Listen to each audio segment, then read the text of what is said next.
तप्त मानस शांत हाँ, जिनके गुणों के गान में वे वर्धमान महान जिन चले। आज उत्तम ब्रह्मचर्य की चर्चा करनी है। इसके बारे में पूजनकार ने लिखा है कि ज्ञानत धर्म 10 पेड़ चढ़ के शिव महल में पग धरा। जानत कवि कहते हैं कि 10 धर्मों की जीना सीढ़ियाँ चढ़कर अब अंतिम पैर मोक्ष रूपी महल में पड़ेगा।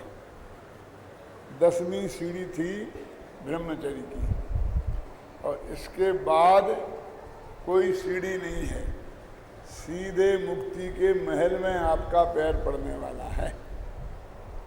उनकी दृष्टि में उत्तम ब्रह्मचर्य की कितनी महिमा होगी, इससे हम अंदाज लगा सकते हैं कि ज्ञानत धर्म 10 पेड़ चढ़ के शिव महल में पग धरा।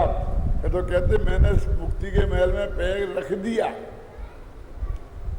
अभी वे मोक्ष में गए नहीं हैं। लेकिन गुरुदेव कहा करते थे कि ना उग्र पुरुषार्थ की बात होती है तो वो कहते हैं मानो मैंने मुक्ति के महल में पैर रख दिया है। तो ये उत्तम ब्रह्मचर्य के बारे में अपन को चर्चा करना है। ये मैंने अंतिम पंक्ति सुनाई थी, पहली पंक्ति पर विचार करते हैं। शील बार नव राख ब्रह्म भाव अंतर लखो। कहते अपने शील की रक्षा 9 बाड़ें लगाकर करनी चाहिए,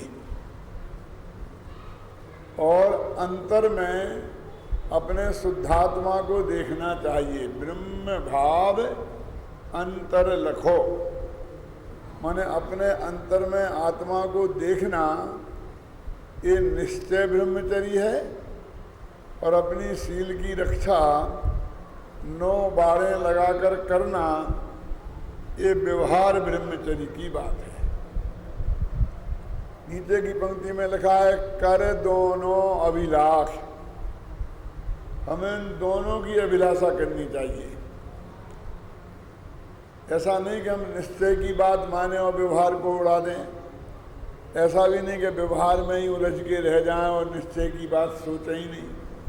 देखा ना, शील बाढ़ नव राख और ब्रह्म भाव अंतर लखो, करी दोनों अभिलाष। ये दोनों की अभिलाषा हमें करनी चाहिए।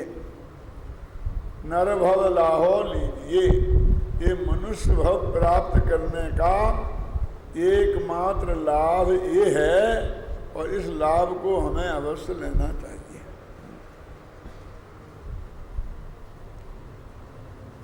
देखो लिखा ना, शील बाढ़ नव राख।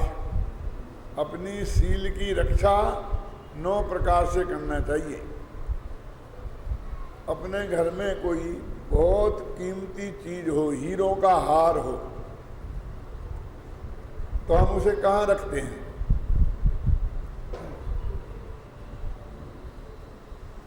शहर के बीच में मकान हो, शहर के बाहर कोई अपन ने बंगला बसाया हो होली दिवाली पे जाने के लिए, तो उसमें जाके नहीं रखते हैं।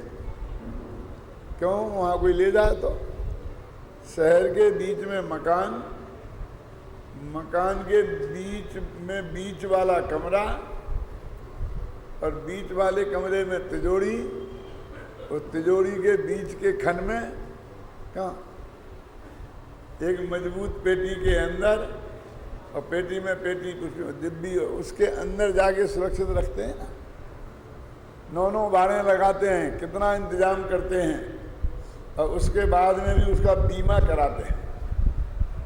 क्या ये सारे बेड़े पार हो जाएं तो बीमा कराते हैं। उसके प्रति हमारी कितनी सुरक्षा होती है। कहते हैं हमारा जो शील है, सच्चरित्रता है, वो 9 बाड़ें लगाकर करना चाहिए। मन वचन काय कृत कार्य तन मोदना, और 3 की 3 में गुणा करो तो 9 हो जाती हैं। और भी बाहर की 9 बाड़ों की चर्चा कई तरीके से शास्त्रों में बताई है। तो इतनी बात अपन समझ लेना कि उसे बहुत संभाल के रखने वाली की बात है। इस संदर्भ में मैं सबसे पहली बात ये कहना चाहता हूँ कि बनारसी दास जी ने 11 प्रतिमाएं लिखी ना, समय सार के अंत में है अधिकार में, तो उसमें लिखा है कि जिन प्रतिमा जिन सार की कही जिना गम माही, और रंच मात्र दूषण लगे तो वह जिन प्रतिमा नाई। बहुत गंभीर बात है। हमारे मंदिर में जो जिनेंद्र भगवान की मूर्ति विराजमान है, पहला अर्थ तो इसका ऐसा है कि उसमें और जिनेंद्र भगवान में हमें कोई अंतर नहीं समझना चाहिए। हम उसे समोशरण बोलते हैं। जो मंदिर में वेदी होती है ना, उसे समोशरण बोलते हैं। तो उस वेदी में वो विराजमान है तो मानो साक्षात अरहंत विराजमान हैं। वो है ना, साक्षात श्री अरहंत के दर्शन कियो परसन कियो। आता कि नहीं आता? अपन भगवान को बोलते हैं तो अभिषेक पाठ उसमें। क्यों? ये कोई अतिशयोक्ति नहीं है, क्योंकि अपन समूह शरण में जाते तो वहाँ भी अपन को पुद्गल का शरीर ही अनंत भगवान का दिखने वाला था। वहाँ उनकी आत्मा के दर्शन हमें नहीं होते। काय के होते? पौद्गलिक शरीर के। और ये भी भाई पौद्गलिक शरीर पौद्गल का की बनी हुई है, तो क्या फर्क है? क्या आत्मा के दर्शन क्यों नहीं होते? कि तुम्हारी इस चमड़े की आंखों से आत्मा के दर्शन नहीं होते। ये डिफेक्ट तो हमारी आंखों में है कि हमें तो कोई मूर्तिक पदार्थ जिसमें रूप रसगंध स्पर्श हो, वो पदार्थ ही चमड़े की आंखों से दिखाई देगा। तो समोषण में भी जाएंगे तो वही दिखेगी, और यहां भी वही है। हृदय की आंखें खोलनी है तो ब्रह्म भावांतर लिखो, जब वो यहां देखना पड़ेगा। जब तक अपन को केवल ज्ञान नहीं हो गया तब तक भगवान के माने किसी दूसरे की आत्मा के दर्शन हमें नहीं हो सकते। ये बहुत मार्मिक बात है अजित भाई। तो केवल ज्ञान के पहले नहीं दिखेंगे। मति शुद्ध ज्ञान में ऐसी ताकत नहीं है कि वो अमूर्तिक पदार्थ को देख सके। और असंख्य प्रदेश आप देख लो, वो अनंत गुण देख लो, अपनी आंख से संभव नहीं है। क्या अवधि ज्ञान मन पर ज्ञान हो जाएगा तो उनकी तो और बुरी दशा है। वे तो अकेले रूपी पदार्थ को जानते हैं, लेकिन ना रूपिस्व बधे और तदनंत भागे मना परयस है। ये तो कम से कम 6 द्रव्यों को जानते हैं मति श्रुत ज्ञान, भले ही एकदम साक्षात ना देख पाए, लेकिन अनुमान से आगम से तो जानते हैं ना, किसी भी विधि से। भैया अनुमान और आगम से जानना भी जानना ही है, वो नहीं जानने का भेद नहीं है, वो जानने का भेद है। इसलिए तुम इस भगवान की मूर्ति में ये नहीं समझोगे तो पत्थर की है, इसमें एक भगवान कहाँ है, ऐसी नहीं। प्रतिष्ठा हो गई तो उनको तुम भगवान साक्षात मान के दर्शन करोगे तो तुम्हें वही लाभ मिलेगा जो अनंत भगवान के समोषण में जाने से मिलता था। पहला अर्थ तो ये है जिन प्रतिमा जिन सार की। अब दूसरा जो गंभीर अर्थ है जो आज के संदर्भ में समझना बहुत जरूरी है कि उनके साथ तुम वैसा ही व्यवहार करो कि जैसा मानो तुम समोषण में गए तो वहां जाकर के एक दिन मैंने थोड़ा कहा था तो उनके गले में माला डाल सकते थे आप, उनके चरणों में चंदन लगा सकते थे, उनके फूल रख सकते थे, माताएं बहनें जाकर उसको स्पर्श कर सकती थी। वे पुरुष की मूर्ति है, है ना। और अपने 18,000 प्रकार के जो शील के भेद बताए हैं ना, उसमें काष्ठ की, पाषाण की, चित्र की, ये सब आप कल्पना करो कि यहाँ एक अर्धनग्न लेडीज का चित्र लगा हो और कोई पुरुष उस चित्र को, चित्र के शरीर पर ऐसा हाथ फेर रहा हो, ऐसे अंगों पर हाथ से छू रहा हो, संगमरमर की लेडीज की प्रतिमा हो और उसके अंगों को हाथ से छू रहा हो, आपको कैसा लगेगा? क्या समझ में आएगा? बोलो, है ना। तो ऐसे ही हमारे जो नग्न दिगंबर मुनिराज हैं, उनसे 7 हाल दूर रहने की आज्ञा है। तो ये तो भगवान उनसे भी बड़े हैं ना। वास्तव में अपने यहाँ अभिषेक नहीं, अपने यहाँ तो प्रक्षाल होता है। जो क्योंकि वो तो जब मुनि हुए थे तभी उनने नहाने का त्याग कर दिया था। तो अब अरहंत भगवान नहाते हैं क्या? ये तो प्रतिमा की, मूर्ति की सफाई की व्यवस्था है, इसलिए अपने यहाँ पहले प्रक्षाल बोलते थे। ख्याल में आई ना। पूज्य गुरुदेव श्री जब बीमार होते थे और इन्हें कोई इंजेक्शन लगाने की जरूरत पड़े तो कोई महिला नर्स उन्हें इस इंजेक्शन नहीं लगा सकती थी, मालूम आपको। रात्रि की चर्चा में कोई महिला का प्रवेश निषेध था वहां। मेरे कहने का आप ये मत समझोगे ये पत्थर की मूर्ति है, वो साक्षात अरहंत विराजे हैं और वे वहां विराजे जैसा होते, उनके साथ आप जैसा व्यवहार करते वैसा ही व्यवहार ये करना चाहिए। हमने अपने घर में पिताजी का चित्र लगा रखा है, तो उसके साथ हमें वैसा ही व्यवहार करना चाहिए ना। कैसा व्यवहार? कि जैसा व्यवहार हमारे पिताजी थे और उनके साथ हम करते थे। जरा ये कल्पना करो, पिताजी तो धोती कुर्ता पहनते थे, टोपी लगाते थे, और हम कहें तो बहुत पुराने जमाने का है, हमारे बहुत इष्ट मित्र हैं, आते हैं सूटेड बूटेड, बहुत बढ़िया अंग्रेज दोस्त हैं, विदेशी भी आते हैं, तो ये मूछ वाले, धोती कुर्ता वाले, टोपी वाले अच्छे नहीं लगते हैं।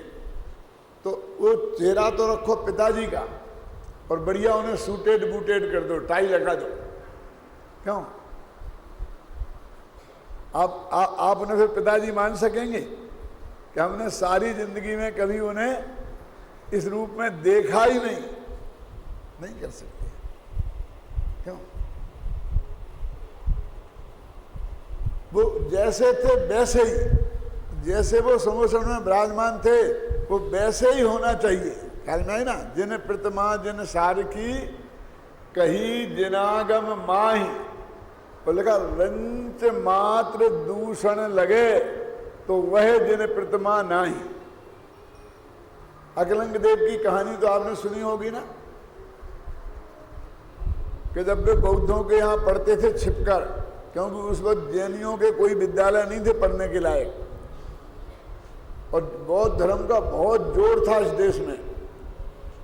उनने जैन दर्शन तो गहराई से पढ़ लिया था, लेकिन बौद्ध दर्शन से, बौद्ध से टक्कर लेने के लिए बौद्ध दर्शन भी वो पढ़ना चाहते थे, क्योंकि जब तक उसको नहीं जानेंगे तो उसका खंडन कैसे करेंगे। तो वे वहाँ पढ़ने गए थे, और जब पकड़े गए, लंबी कहानी नहीं सुनाऊंगा, तो उनको ये कहा गया कि यदि तुम जैन नहीं हो तो जैन मूर्ति, नग्न दिगंबर मूर्ति रख के कहा इसके ऊपर से उलांग। तो उनने अपने कोई जो रूमाल होगा उसमें से एक धागा निकाला और उस मूर्ति पे डाल दिया, और ऐसा मानकर कि हमारी मूर्ति तो धागा भी मात्र परिग्रह नहीं होता, ये जैन मूर्ति रही नहीं, और वे लांग गए थे। आप समझ, रंच मात्र दूषण लगे, है ना। उनके श्रृंगार होता है, ये चंदन लगाना वगैरह ये क्या है? ये सब श्रृंगार है। माताओं बहनों से मैं विशेष कहना चाहता हूं कि सच्ची भक्ति उनको कोई स्पर्श करने में नहीं है। बहुत से लोग कहते हैं माँ अपने बेटे को कहती तीर्थंकर की माँ अब वो तीर्थंकर की मूर्ति बालक की मूर्ति नहीं है और तुम उनकी मां बन के गई हो। वो अरहंत अवस्था की मूर्ति अपन ने मंदिर में विराजमान की, वो पंच कल्याणक प्रतिष्ठा होकर के विराजमान हुई है, इसलिए वो बालक से उपमा हम नहीं दे सकते।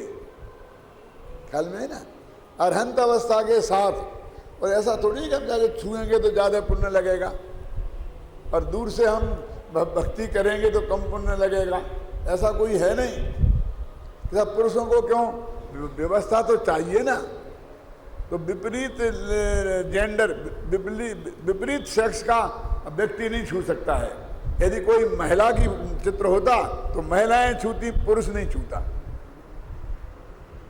अब अपने दिगंबर समाज में नहीं है, मूल आमनाय में कुंदकी में महिलाओं का नहीं होता है, इसलिए ये प्रसंग है। ऐसा नहीं कोई उन्हें कोई खास उपलब्धि हो गई पुरुषों की, हम कोई भक्ति में पीछे रह गए, ऐसा नहीं है ना। इसलिए जिन प्रतिमा जिन सारखी कही जिनागम माही, और रंच मात्र दूषण लगे तो वह जिन प्रतिमा नाही। हमारी सील की वो जो 9 बाड़े हैं, सील बाड़ नव राख, वो उससे भंग होती हैं, है ना। अब जरा हम ब्रह्मचर्य के संदर्भ में विचार करें। निश्चय ब्रह्मचर्य माने अपने आत्मा की रमणता। ब्रह्म माने आत्मा, ब्रह्मणि चर्या उसका नाम है ब्रह्मचर्य। आत्मा में लीन होना उसका नाम है ब्रह्मचर्य। अब आत्मा को जाने बिना, पहचाने बिना तो लीन हो नहीं सकते। तो लीन होंगे तो उसके पहले जानना पहचानना जरूरी है। इसलिए हमारे यहाँ कहा कि सम्यक दर्शन और सम्यक ज्ञान पूर्वक सम्यक चारित्र होता है।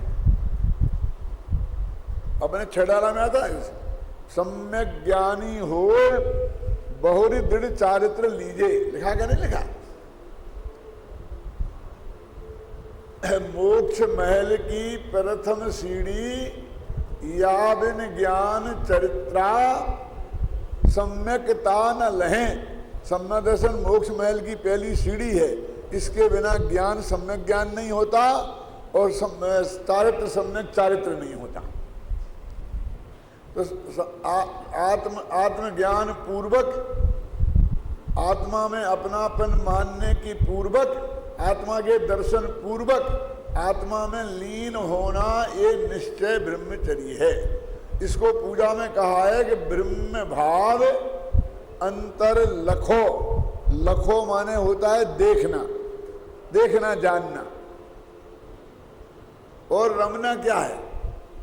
पहली दफे किसी चीज को जाना उसे बोलते हैं जानना, और लगातार उसी को जानते रहने को बोलते हैं क्या?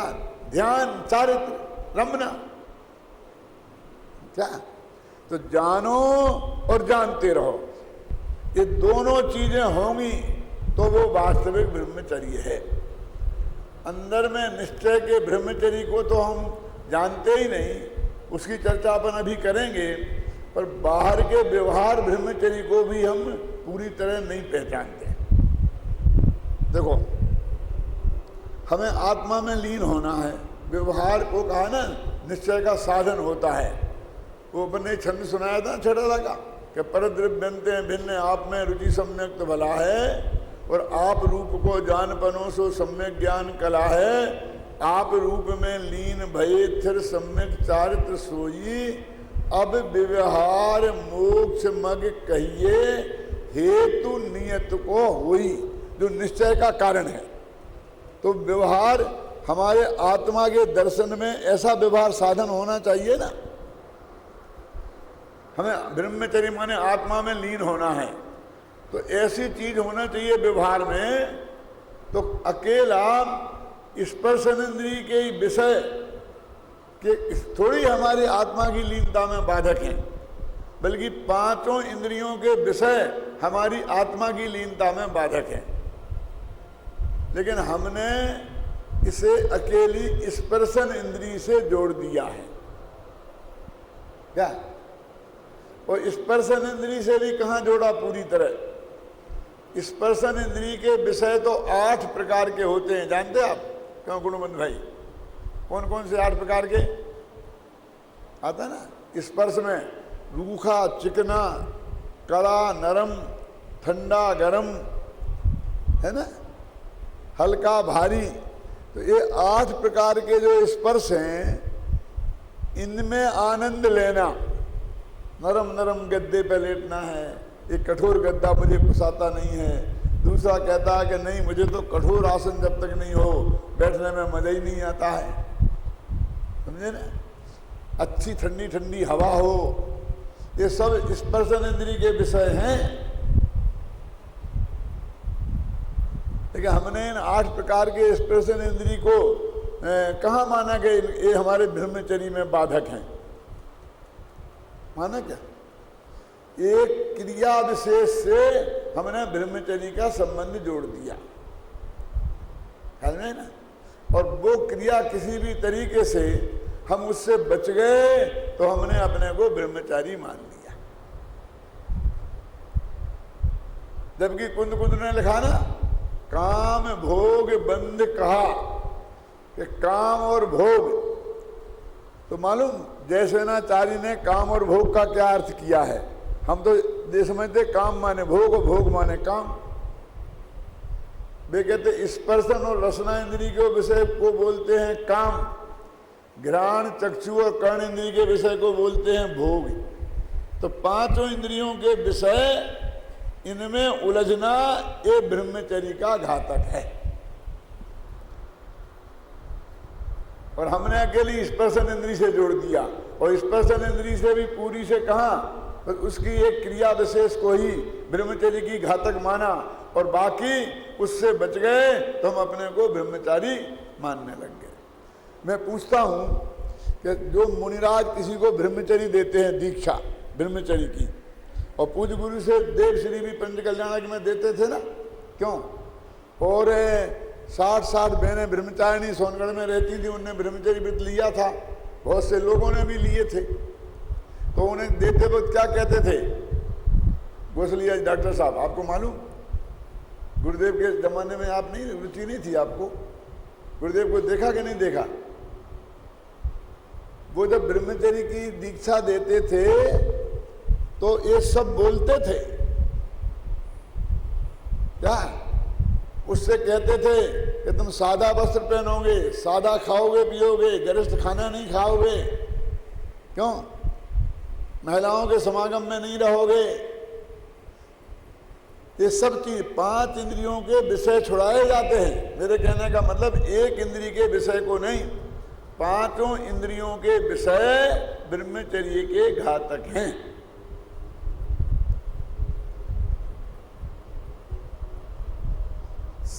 असली ब्रह्मचर्य तो जैन दर्शन में व्यवहार ब्रह्मचर्य की बात कर रहा हूं, 7वीं प्रतिमा में बताया है। आप समझते, प्रतिमाएं तो समझते होंगे ना। मैंने पहले 4थे गुणस्थान में सम्ना दर्शन हो गया, फिर 5वें गुणस्थान में अनुवृत्त हो गए दूसरी प्रतिमा में, फिर सामायिक प्रतिमा है तीसरी, फिर चौथी है क्रोशद प्रतिमा, 5वीं है सचित्त त्याग, 6वीं है रात्रि भोजन त्याग, और 7वीं है ब्रह्मचर्य। 7वीं प्रतिमा में ब्रह्मचर्य होता था। तो गुरुदेव एक फरमाते थे कि हमने तुम्हें जो ब्रह्मचर्य दिया है वो 7वीं प्रतिमा वाला नहीं दिया।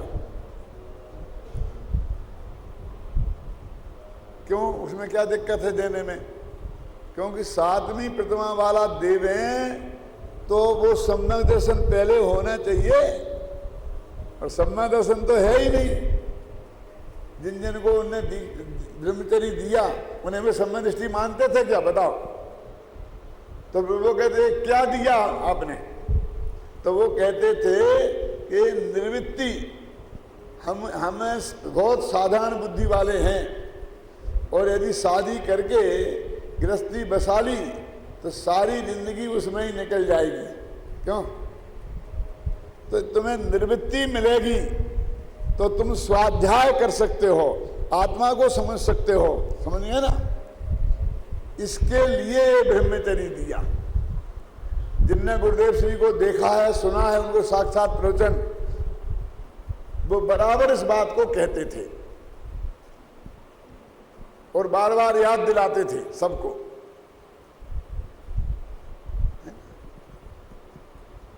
लेकिन आज हमारी क्या स्थिति है? ये व्यवहार ब्रह्मचर्य की बात करता हूं मैं। ये स्थिति है कि हमने ना कोई सम्मा दर्शन के बिना ब्रह्मचर्य नहीं होता, इस पे हमने गौर ही नहीं किया। कोई प्रतिमा नहीं, कोई सदाचार नहीं। क्यों? आराम से अपने एयर कंडीशन में रहे, गर्मियों में एयर कंडीशन में, सर्दियों में हीटर लगाकर और अपने सब बैठते रहे और अपने को ब्रह्मचारी मानते रहे। तो स्पर्श इंद्रिय का विषय कहाँ हुआ? चाहे जो कुछ खाया पिया, चाहे जो कुछ काम किया। मैंने एक दफा इस पर चर्चा की थी गुरुदेव श्री के सामने भी। बहुत मार्मिक बात कहता हूं, जरा गंभीरता से विचार करके सुनना। जिसने ब्रह्मचर्य व्रत लिया है निर्वृत्ति के लिए, वो असली ब्रह्मचर्य का तो अभी नंबर ही नहीं है। तो काय के लिए लिया है कि उसको 24 घंटा स्वाध्याय करने को मिलेंगे, बाल बच्चे पालने की चिंता नहीं होगी, वो वहां रह सकेगा कि जहां उसे सत्समागम है। उस जमाने में मान लो गुरुदेव का सत्समागम था तो वो सोनगढ़ में रह सकेगा। ख्याल में आई ना पूरा। लेकिन जो धंधे वाला होगा, नौकरी वाला होगा, वो नहीं रह सकता, बहुत लिमिटेड समय निकाल सकता है। इसके लिए ब्रह्मचर्य लिया था। जरा सोचो आप, कोई भी हम और आप जैसा ग्रस्त है तो उसे आजीविका के लिए कोई ना कोई धंधा तो करना ही पड़ेगा ना। तो वो जहां धंधा मिलेगा, जहां नौकरी मिलेगी, वहां रहना उसका जरूरी है। वो अपने मन से जगह नहीं चुन सकता। वो ये नहीं कह सकता तो मैं सोनगढ़ में ही रहूंगा, कि मैं जयपुर में ही रहूंगा, कि मैं देवदाली में रहूंगा, कि मैं मंगलायतन में रहूंगा। उसे तो जहां नौकरी मिलेगी वहां रहना पड़ेगा ना, अथवा जहां उसका व्यापार चलेगा वहां रहना पड़ेगा। वो अपना रहने की जगह अपनी रुचि के हिसाब से नहीं चुन सकता, एक पॉइंट। और वो कोई काम यदि चुनता है तो काम भी वो अपने रुचि के हिसाब से नहीं चुन सकता। नौकरी जिस मुनीमी की मिलेगी तो मुनीमी करनी पड़ेगी, क्लर्की की मिलेगी तो क्लर्की करनी पड़ेगी, डॉक्टर बन जाएगा तो डॉक्टरी करनी पड़ेगी। क्यों? करना पड़ेगा क्या नहीं करना पड़ेगा? बोलिए। तो वो ना तो अपना काम चुन सकता है और ना अपना स्थान चुन सकता है। लेकिन जिसने ब्रह्मचर्य व्रत ले लिया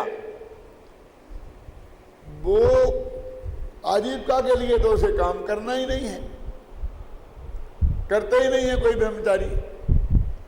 अब ना तो उसे कोई काम जो चुने वो ऐसा ही चुने जिससे उसके ज्ञान की वृद्धि हो, पढ़ने का, पढ़ाने का, तत्व ज्ञान पढ़ने का। क्यों? चुनना चाहिए ना। और ऐसी जगह चुनना चाहिए कि जहां उसे धर्म लाभ प्राप्त हो, उससे अधिक योग्य विद्वान मौजूद हो, गुरुदेव जैसे मौजूद हो तो बहुत ही बढ़िया बात है कि जिनके प्रवचनों का, कक्षाओं का वो लाभ ले सके। और यदि वो बहुत अच्छा विद्वान हो गया है तो फिर कम से कम दूसरों को लाभ दे सके।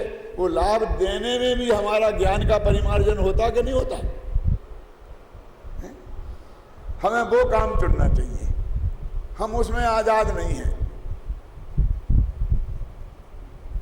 हमने स्वयं ये सोचा है, हम गवर्नमेंट सर्विस में थे, अजित भाई आपको मालूम। और उस वक्त जब 30 वर्ष की उम्र में हमारे सामने ये प्रस्ताव आया टोडरमल स्मारक भवन का, तो हमने कहा कि गवर्नमेंट की नौकरी छोड़ के हम तो ये काम करेंगे। तो सब लोग हमारे परिवार के रिश्तेदार, ससुराल वाले बहुत बहुत नाराज हुए कि आप क्या बेवकूफ़ी कर रहे हो। जिस नौकरी के लिए सारी दुनिया तरसती है उसे छोड़ के क्यों? और तुम कहाँ जा रहे हो? लेकिन हमने कहा कि ये हम शकुंतला की कमर कब तक नापते रहे?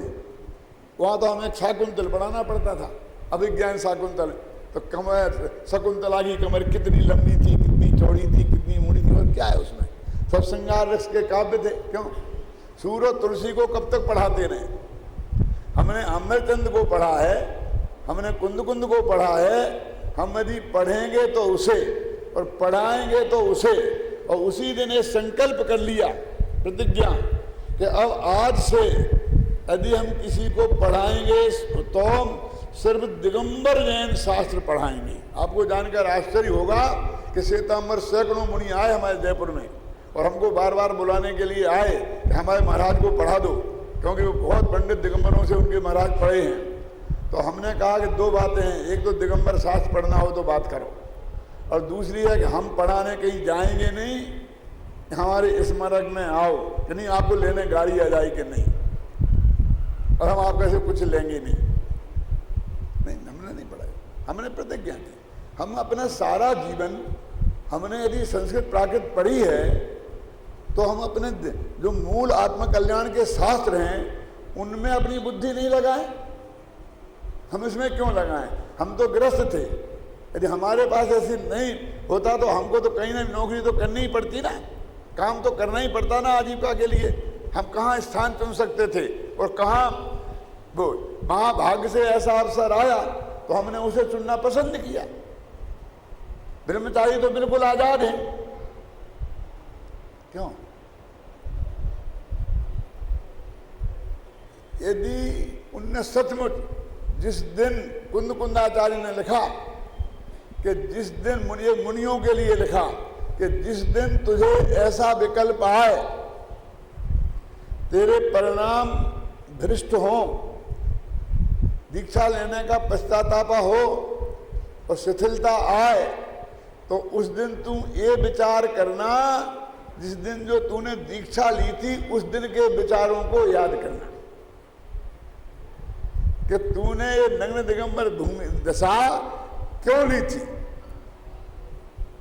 वे आचार्य थे, नग्न दिगंबर मुनिराज थे, इसलिए वे मुनियों से कही। मैं अपने ब्रह्मचारी मित्रों से कहना चाहता हूं कि जब जब तुमको वहां उलझने का विकल्प आए, तब तब तुम उस दिन के परिणाम याद करना कि सब लोग तुम्हें मनाते थे कि नहीं तुम ये व्रत मत लो, घर में ही रहो, तो तुमने क्या कह करके लिया था, क्या सोच के ब्रह्मचर्य व्रत लिया था? बोलो क्यों? कि मैं सारा जीवन आत्मकल्याण के लिए समर्पित करना चाहता हूं। खासकर पूज्य गुरुदेव श्री से जिन्होंने ब्रह्मचर्य व्रत लिया है, उन सब ने तो ये संकल्प के साथ ही लिया था और घर वालों को यही बात समझाई थी। क्यों?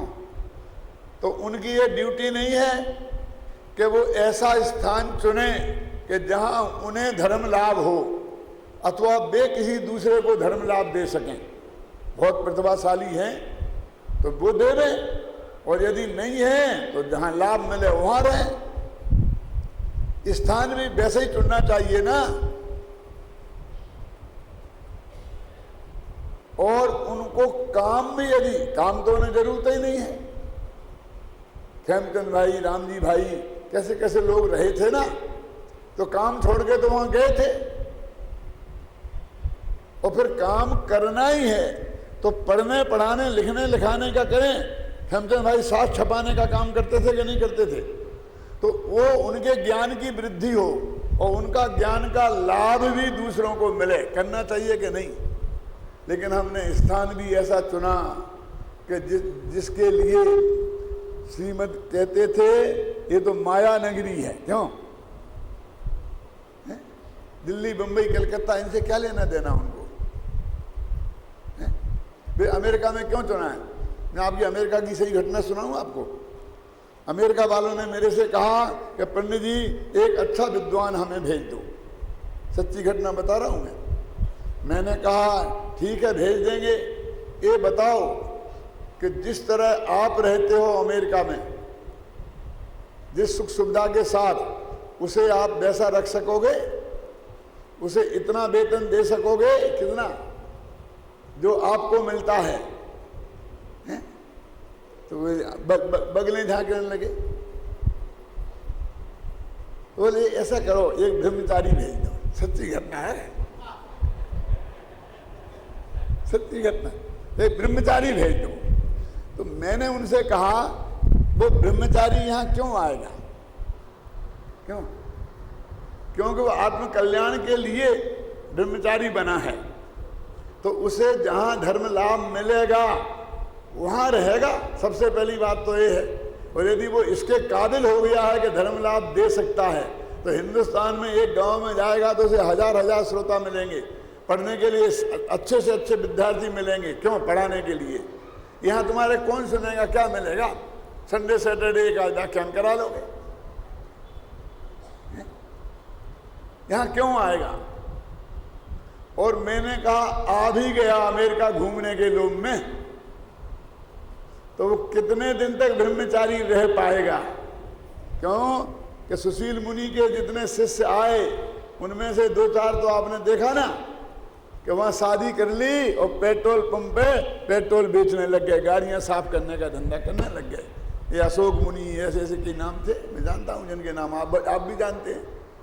क्या दिन रहेगा वो इन दिगंबराओं के बीच में? वहाँ का जो वातावरण है उसके लायक है क्या? क्यों जाएगा? ऐसे ही मैं कहता हूँ वो ऐसी जगह, अब आज हमारी बंबई, दिल्ली, कलकत्ता, अमेरिका ही जैसे हो गए ना। अरे ये आपके गोसलिया साहब, क्रीट भाई, वहाँ रहे इतने दिन, फिर आखिर अपना धंधा बंद करके दौड़ के भारत में क्यों आए? वहीं करते ना। अरे एक कुछ सीखना है और सिखाना है तो उन्हें लगता है कि यहीं मिलेगा। मेरे कहने का अर्थ ये है कि हमने उस समय के अपने भावों पर हम विचार करते तो हमको ऐसी प्रवृत्ति नहीं बनती। नहीं साहब, हम ये काम नहीं करेंगे तो कौन करेगा? ये काम कोई करने वाला नहीं है। अरे बहुत हैं, आप चिंता मत करो। फिर आपके घर के काम में भी ऐसा सोचने लगते ना। क्यों? मुकदमा लड़ना है तो वकीलों की कमी है। क्यों? जैन समाज में वकील कम हैं, वे नहीं संभाल सकते हैं इस काम को। अदालतों में जाकर के काम करने से कैसा क्या क्या करना पड़ता है कि जो आप जानते हैं। क्यों? मैं पूछता हूँ अजित भाई से, हम जानते ही नहीं हैं। हमारे पिताजी ने तो हमें प्रतिज्ञा दिलाई थी 8 वर्ष की उम्र में कि बेटा 2 जगह कभी मत जाना, एक पुलिस थाने में और एक अदालत में, चाहे जितना नुकसान हो जाए, लेकिन इन 2 जगह नहीं जाना। क्या क्या करना पड़ता है, कैसा क्या करना पड़ता है। क्यों? अरे जो अपनी गृहस्थी के लिए ये काम करते हैं वो इसके लिए भी कर लेंगे। तुम क्यों अपना मनोभाव खराब करते हो? सोचो गंभीरता से। सील बाढ़ नव राख, झील के 9 बाड़े रखना है संभाल के हमें कि नहीं रखना है? हैं? तो अमेरिका में 9 बाड़े संभलेंगी क्या? हैं? मेरे कहने का मतलब जैसा जो भोग का वातावरण है, मुझको कंचन बेन ने बताया कई दफे। कंचन बेन का नाम तो जानते हैं ना आप, सोनगढ़ में थी, कि गुरुदेव कहते थे नहीं, ये बम्बई की बहुत सी बहनें, ब्रह्मचारी बहनें वहाँ थी, वो बम्बई में गुरुदेव जाएं तो ही वे जा सकती थी, और जाएं तो 1-2 दिन को जा सकती थी, बाकी बम्बई नहीं भेजते थे। वहाँ क्या करेगी? 2 कमरे का मकान होगा, उसमें भाई भाभी सब ऐसे रहते होंगे, टीवी रखा होगा, एक कमरा ऐसा तेरे को स्वतंत्र तो मिलेगा नहीं, वो दिन भर टीवी चलेगा और तुझे वहाँ टीवी देखना पड़ेगा। क्यों? कहती थी वो वहाँ हमें जाने तो यहाँ ही रहो। श्रीचंद ब्रह्मचारी थे, कहाँ कैसे रहे ना सारा जीवन भर। मेरे कहने का अर्थ है कि अंतरंग आत्मा की साधना करना ये वास्तव में निश्चय ब्रह्मचर्य है, असली ब्रह्मचर्य है, समझे ना। और उसके लिए हम अपनी बाहर की संजोगों से दूर रहें, हम अपनी आत्म साधना कर करें, उसका नाम है व्यवहार ब्रह्मचर्य। उससे बचें और कर दोनों अभिलाष।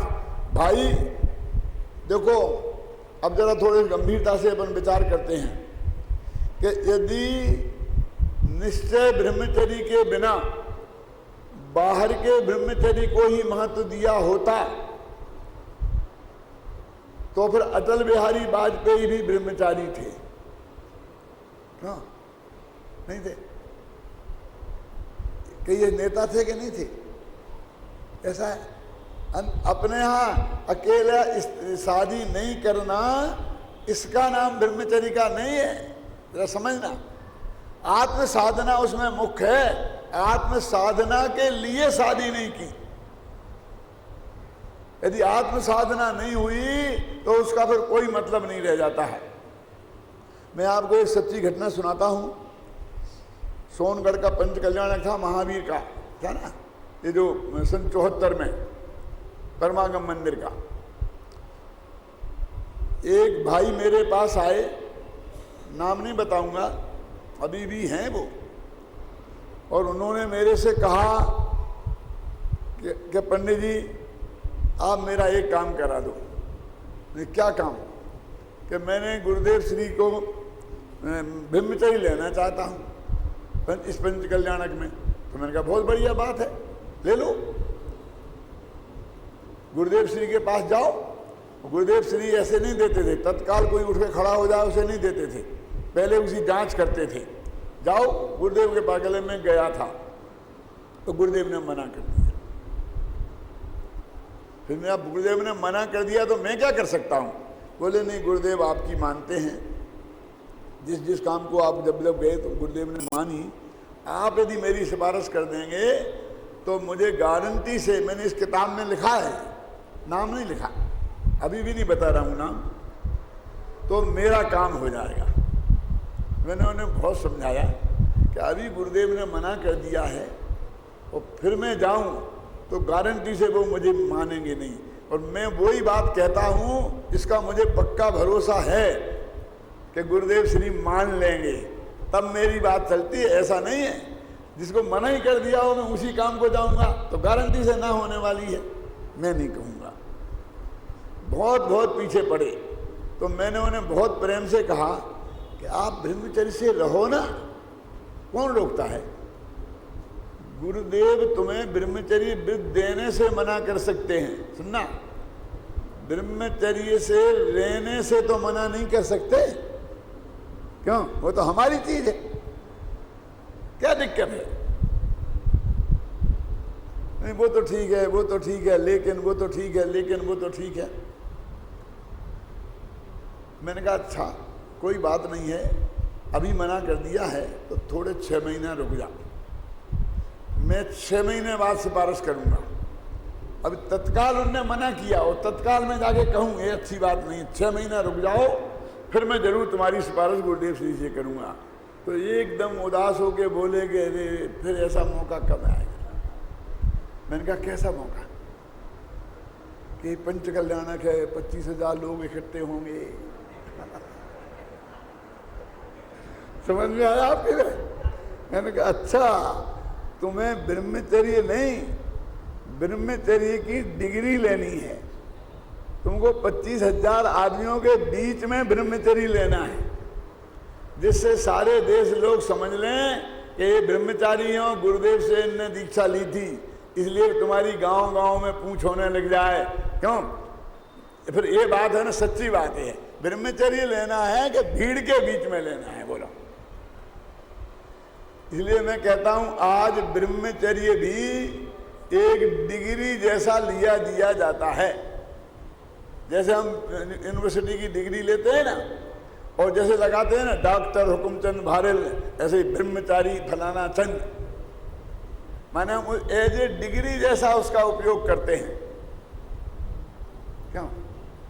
रामजी भाई ने, खेमजी भाई ने तो कभी नहीं लिखा कि ब्रह्मचारी खेमचंद भाई, ब्रह्मचारी रामजी भाई, इन सब ने लिया था ना। अपन सबको मालूम है कि नहीं? लगाया कभी? लेकिन हम अब उस ब्रह्मचारी शब्द का एज ए डिग्री जैसा उपयोग करने लग गए हैं। और इसमें भी जब लेते हैं तो बैंड बाजे बुलाते हैं, देते हैं अब इस भले आदमी को पत्नी का साथ चाहने के लिए भी बैंड बाजे चाहिए और साथ छोड़ने के लिए भी बैंड बाजे चाहिए। दोनों क्रियाएं एक सी कैसे हो सकती हैं? क्यों? एक राग की क्रिया है और दूसरी वैरागी की क्रिया है। क्यों? ब्रह्मचर्य लेते वक्त भी जैसी दुल्हन का श्रृंगार करते हैं ऐसा श्रृंगार करके हाथी पे जुलूस निकालना, अरे जिसको ब्रह्मचर्य लेने का भाव है वो श्रृंगार कैसे करा सकती है? कैसे करा सकता है? बोलिए आप।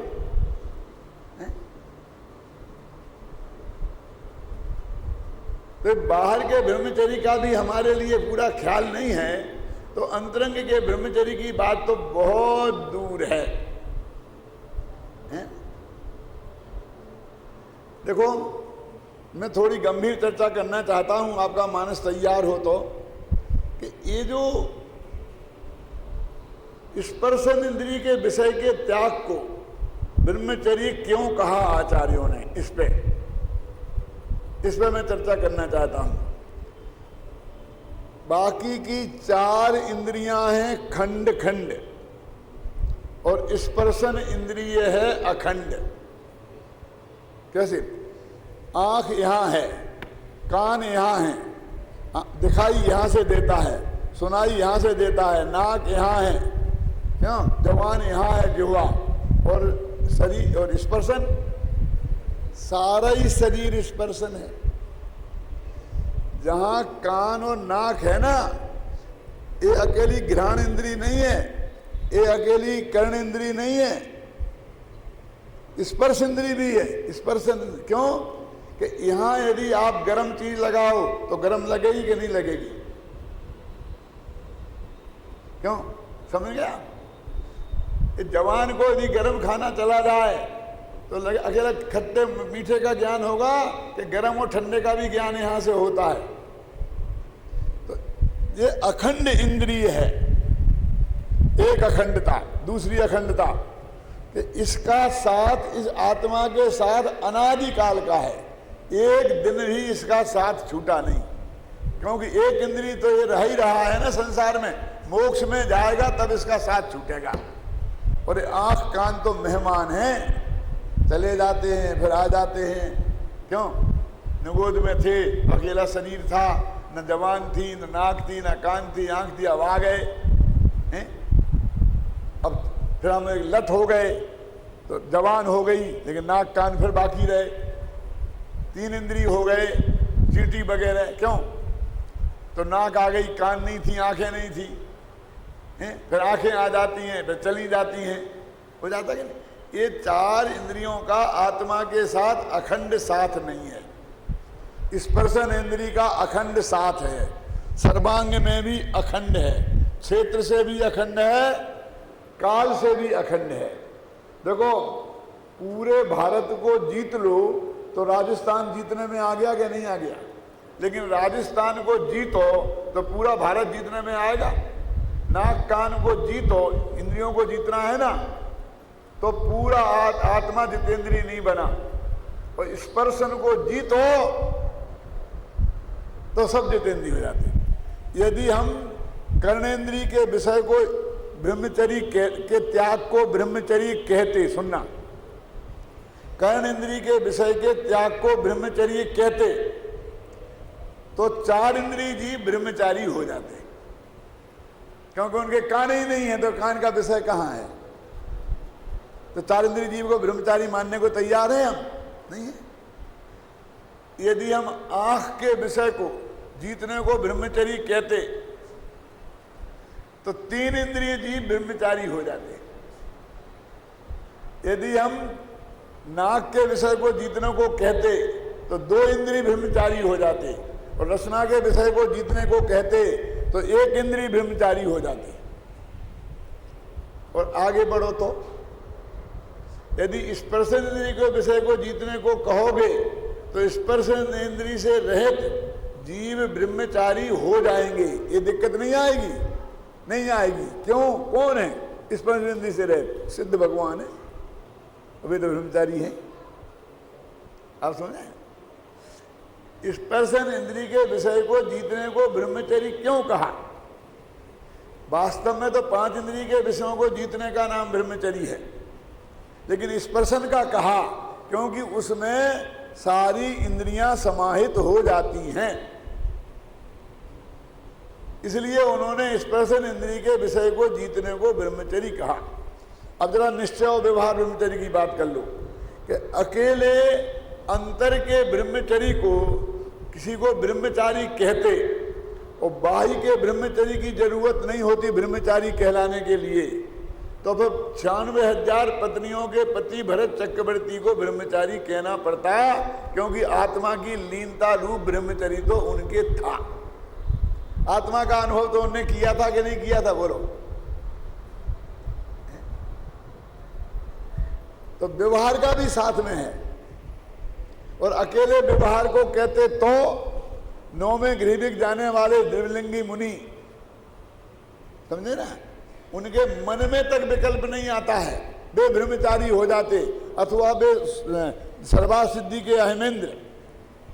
क्यों? जो ब्रह्मचारी प्रतिमा हो जाती उनको क्या दिक्कत थी, लेकिन अपन ने नहीं कहा उन्हें, समझ गए ना। इसलिए ये दोनों ही होंगे तो उसकी ब्रह्मचारी संज्ञा है। इसलिए पूजन में क्या लिखा, शील बार नव राख ब्रह्म भाव अंतर लखो, है ना, कर दोनों अभिलाख नर भव लाहो लीजिए। मनुष्य भव का लाभ दोनों ब्रह्मचर्य होना चाहिए, तब होगा।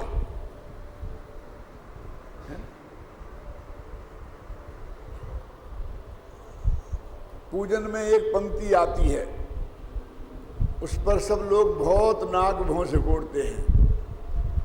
संसार में विष बेल नारी तज गई योगी स्वरा, विद्यानत धर्म 10 पेड़ चढ़ के शिव महल में पग धरा।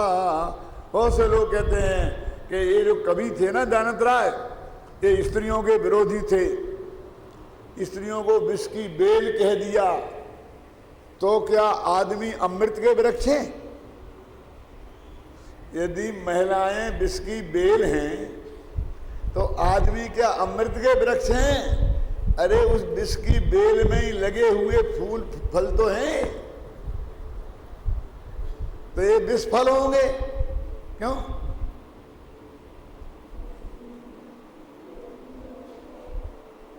तो ये ऐसी बात हो गई, और कुछ लोगों ने तो बदल दी है ये पंक्ति पूजन की और नई पंक्ति डाल दी, ख्याल में है ना। लेकिन मैं कहता हूं दूसरे की कृति को बदलने का तुम्हें क्या अधिकार है? यदि तुम बहुत अपने को होशियार समझते हो तो नई पूजा लिख दो, और उससे बढ़िया होगी तो तुम्हारी करने लग जाएंगे लोग, वो छोड़ देंगे। लेकिन उसमें तुम फेरफार नहीं कर सकते हो, तुम उसका सही अर्थ नहीं समझ सकते हो, तो तुम्हें बदलने का तो कोई अधिकार है नहीं। आपको ये सुना होगा कि पंचवटी में राम और सीता सो रहे थे और लक्ष्मण पहरा दे रहे थे। इतने में शूर्पणखा आई, सुना होगा ना, और वो लक्ष्मण को देखकर उस पर रीझ गई और लक्ष्मण से बोलिए कि मैं तुमसे शादी करना चाहती हूं। तो लक्ष्मण ने कहा कि मैं तो नौकर आदमी हूं, अपने मालिक के साथ ड्यूटी पे आया हूं, तो मैं उनकी मर्जी के बिना उनसे पूछे मैं शादी कैसे कर सकता हूं? यदि मेरे शादी के तुम करना चाहती हो तो मेरे भाई साहब भाभी से बात करो। क्या?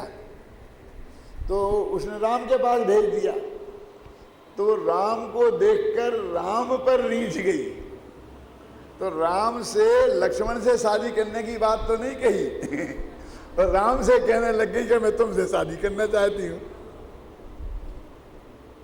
मालूम? तो राम ने कहा कि मैं तो शादीशुदा हूं, देखो मेरी पत्नी साथ में है। तो वो शूर्पणखा कहती है तो क्या मनुज नहीं होते हैं 2-2 दाराओं वाले? क्या?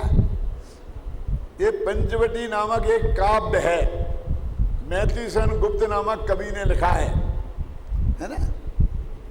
शूर्पणखा क्या कहती है? तो क्या मनुज नहीं होते हैं दो दो दाराओं वाले? क्या दो पत्नियां नहीं होती हैं आदमियों के? और फिर खुद ही कहती है क्या कि नरकृत शास्त्रों में, ये शास्त्र मनुष्यों ने बनाए, पुरुषों ने बनाए, तो नरकृत शास्त्रों में सारे बंधन हैं नारी को लेकर, और अपने लिए सभी सुविधाएं पहले ही कर बैठे नर। समझ में आया कि नहीं? कि पुरुषों ने शास्त्र बनाए तो नारियों पर तो हजारों प्रतिबंध लगा दिए कि दूसरी शादी नहीं कर सकते, और खुद 96 हजार करें। क्यों? उसने क्या क्या कहा? शूर्पणखा किससे कह रही है? राम से, कि शास्त्र तो पुरुषों ने बनाए ना, तो अपने लिए सारी सुविधाएं रख ली और औरतों पे खूब बंधन लाद दिए। तो रामचंद्र जी ने क्या जवाब दिया? मालूम? पढ़ी है किसी ने पंचवटी? इतने लोगों में से कितने लोगों ने पंचवटी पढ़ी है? हाथ उठाना। एक हमारे विद्यार्थी, हमारे पीयूष का उठा है, और कोई का हाथ ही नहीं उठता है। सुनो, रामचंद्र जी ने क्या जवाब दिया? तो क्या नारियां शास्त्र रचना कर अब बहुपति का करें विधान, पर उनके सतीत्व गौरव का करते हैं नर ही गुणगान। कि बहन तुम क्या चाहती हो? क्या पढ़ गई लड़कियां अब वे शास्त्र लिखे और उसमें लिख दें कि पुरुष एक ही शादी कर सकता है और अपने लिए 10-10 शादियां लिख लें? क्या? तो क्या नारियां शास्त्र रचना कर अब बहुपति का करें विधान? क्या चाहती हो तुम? क्या औरतें शास्त्र बनाएं और वे अपने लिए अनेक पतियों की सुविधा रख लें, पर उनके सतीत्व गौरव का करते हैं नर ही गुणगान? तुम ये क्यों भूल जाते हो कि जिन मनुष्यों ने उन पर एक प्रतिबंध लगाए हैं उन्होंने ही इन सतियों के गीत गाए हैं। सती सीता, सती द्रौपदी, कितनी कितनी सतियों के कितनी कितनी महिमा शास्त्रों में बताई गई है। कल सुनी थी ना आपने पश्चाताप में? नारियों के कितने गीत गाए थे, गंभीरता से पढ़ो हैं? पर उनके सतीत्व गौरव का करते हैं नर ही गुणगान। ख्याल में आए ना? सतियों के गुणगान तो इतने मिलेंगे। श्वेतांबरों में तो 24 तीर्थंकर हैं, तो 24 महासतियां हैं, है ना? कि मैं तो शादीशुदा हूं, तुम चाहो तो लक्ष्मण से बात कर लो। कि लक्ष्मण से बात करी थी और वहां पर वो जो भी हुआ, फिर शूर्पणखा की नाक कट गई और क्या हुआ। मैं तो आपसे ये कहना चाहता हूं कि ये पूजन में कवि ने लिखा तो तुम्हारे देश के लिए लिखा है कि उन्हें बिस्बेल कहना है उनको। क्या वो ये चाहते थे कि स्त्री को बिस्बेल मानते थे? अरे महिलाएं, माताएं भी तो महिलाएं हैं, बहनें भी तो महिलाएं हैं, पुत्रियां भी तो महिलाएं हैं, और कवि के भी माँ बहन और पुत्री तो होंगी। क्यों? जरा इसको नारी शब्द का माता अर्थ करके पढ़ो। क्या? संसार में बिस्बेल जननी। ठीक लगेगा? नहीं। संसार में बिस्बेल भगनी नहीं। संसार में बिस्बेल पुत्री नहीं, तो संसार में बिस्बेल पत्नी भी नहीं। अरे नारी का अर्थ यहां नारी नहीं है तो क्या है? कि हमारे हृदय में जो विपरीत सेक्स के प्रति आकर्षण है उसका नाम है नारी। चाहे वो पुरुष के हृदय में हो और चाहे वो महिला के हृदय में हो। क्या उसको यहां बिस्बेल बताया है? क्या किसी महिला जाति के लिए बिस्बेल नहीं बताया? वो तो कविता उनने पुरुष के रूप में लिखी, समझे ना? उन्होंने पुरुष के रूप में कविता लिखी तो उसे समझाने के लिए कि तू इस सेक्स की भावना से ऊपर उठ, इसके लिए उन्होंने बिस्बेल कहा है। और हम उसी रूप में उसे देखें। कल एक बहन ने जब यहाँ बार बार प्रश्नोत्तर दिए तो वो यही दे रही थी, मैं ऐसा करूंगा, ऐसा ऐसा नहीं करूंगा। तो पीयूष ने कमेंट्स भी किया था कि करूंगा कि करूंगी। अरे भाई, आत्मा ना स्त्री है ना आत्मा पुरुष है, वो तो आत्मा की बात तरफ से बात चलती है। इसलिए फिर हर जगह कहाँ कहाँ क्या क्या बदलेंगे, बोलिए आप? मेरी भावना है ना, उसमें बोलते हैं ना, क्या बोलते हैं वो हिंसा, झूठ आता है ना, क्या बोलना था उसमें भी आता है, पर बनितासों दीर्घ जोरी आता ना, बनितासों दीर्घ जोरी। तो वो स्त्री ऐसा पढ़े पर पुरुषों से दीर्घ जोरी। अरे ऐसा हर जगह सुधार करने की जरूरत नहीं है। जब हम भगवान की भक्ति करते हैं तो हम आत्मा हैं और वो परमात्मा है, समझ में आई ना? हम महिला हैं, हम पुरुष हैं, इस रूप में वो देखते ही नहीं हैं। इंदिरा गांधी से ये पूछा गया था कि आप महिला प्रधानमंत्री हैं, आपको कैसा लगता है? क्या पूछा था? आप महिला प्रधानमंत्री हैं तो आपको कैसा लगता है? तो उन्होंने कहा कि मुझे महिला प्रधानमंत्री नहीं, मैं प्रधानमंत्री हूं ऐसा लगता है बस। क्या मैं प्रधानमंत्री हूं ऐसा लगता है, ख्याल में आई ना? जब आप अपने पुरुष आपके अंडर में जो मिनिस्टर हैं, सेक्रेटरी हैं, उन पुरुषों से बात करती हैं तो कैसे करती हैं कि मैं प्रधानमंत्री हूं और वो चीफ सेक्रेटरी है, ऐसे बात करती है।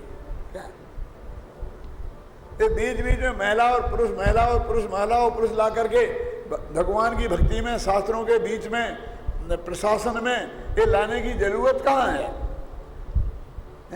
ख्याल में है ना? ये हमारे पत्रकार लोग महिला प्रधानमंत्री, पुरुष प्रधानमंत्री, हरिजन प्रधानमंत्री, क्यों पंजाबी प्रधानमंत्री, गुजराती प्रधानमंत्री, इन प्रधानमंत्रियों को गुजराती पंजाबी के रूप में क्यों देखते हो? क्यों? समझे ना? वो प्रधानमंत्री भारत का एक नागरिक प्रधानमंत्री है, भारत का एक नागरिक राष्ट्रपति है, राष्ट्रपति हैं। क्यों? तो क्या बोले? उन्हें राष्ट्रपत्नी बोले। ये जो अभी अपनी राष्ट्रपति हैं उन्हें क्या बोले? अपन राष्ट्रपत्नी बोले। जो लोकसभा की अध्यक्ष हैं उन्हें क्या बोले? वो सभापति बोलते हैं ना, तो सभापत्नी बोले। क्या अब क्या चाहते? नहीं नहीं, कहते इस रूप में सोचना ही नहीं। चाहे पुरुष हो चाहे नारी हो, अपने से विपरीत सेक्स से अपने चित्त को हटाना ये व्यवहार ब्रह्मचर्य है, और अपने भगवान आत्मा के दर्शन करना ये निश्चय ब्रह्मचर्य है। और इन दोनों ब्रह्मचर्य को हम धारण करके परम सुखी हों और अगला कदम मोक्ष रूपी महल में पहुंचे। इसलिए पहली सीढ़ी कौन है मोक्ष महल की? मोक्ष महल की प्रथम सीढ़ी सम्यक दर्शन, और अंतिम सीढ़ी कौन है? ब्रह्मचर्य, है ना? शिव महल में पग धरा सभी आत्मा उत्तम ब्रह्मचर्य को धारण करके मुक्ति को प्राप्त करें। इस मंगल भावना के साथ मैं अभी की बात समाप्त करता हूँ।